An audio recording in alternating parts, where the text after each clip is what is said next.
खुलुमबाय बड'लेण्ड रादाब नायगिरि बयनिसिमबो फुंबिलिनि गोजोन हामलायथि बावहरबाय। दिनै 5 डिसेम्बर 2024 इं मायथाइनि सानसेनि फानजामुथियाव थानाय राशिफोरखौ फरायथिनो लाबाय। मेष राशि, रां रुफा आखायाव फैनो हागौ, मोजां खामानि मावनानै लानो हागोन, बेसेन गोसा मुवा बेसाद मोनगोन। वृष राशि, नखराव दावराव दावसि जानो हागौ, बिदा फंबायनि गेजेराव नारा नाथा सोमजिगोन, जेंना जेंसिजों साना बारलांगोन।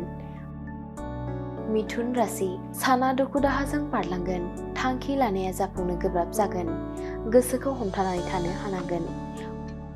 कर्कट राशि, गाहाम सान, नखराव मोजां रादाब फैनो हागौ, बिमानि मोखाङाव मिनिनाय लाबोनो हागोन। सिंह राशि, गोदान थावनिफोराव थांनो मोननो हागौ, आंगो लोगोजों मोजां सम बारहोनो हागोन, साना रंजा बाजाजों बारलांगोन। कन्या राशि, दुखु गोनां सान, खामानिफोरा आद्रा जानानै थागोन, देहा सावस्रिखौ लोरबां मोनगोन। तुला राशि, खैफोदा उन उन गिदिंफाबाय थागोन, गोजान लामा दावबायनायनिफ्राय गोजानाव थानांगोन, गोसोखौ गोख्रों खालामनांगोन। वृश्चिक राशि, जिउनि दावहायाव देरहानो हागोन, गोबाव समनि जेंनानिफ्राय बारग'नो हागोन, गोजोननि हां लानो हागोन।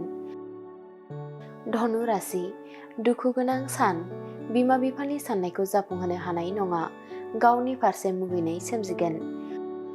मकर राशि, नखर संसाराव मोजां थासारि फैगोन, मोननो गोनां बाहागोखौ मोनफुंनो हागोन, अनलायनानै थानो हागोन।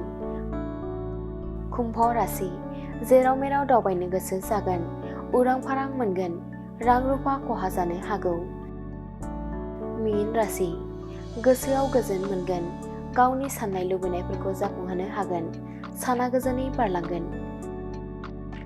दिनैनि राशि फरायथिनाया एसेनोसै। बेजों लोगोसेनो दिनैनि साना बुहुमनि साफ्रोमबो सुबुंफोरनि थाखाय गाहाम जाथों बेखौ बड'लेण्ड रादाब नखरनि जानानै इसोरनि खाथियाव आरज गाबनाय थाबाय।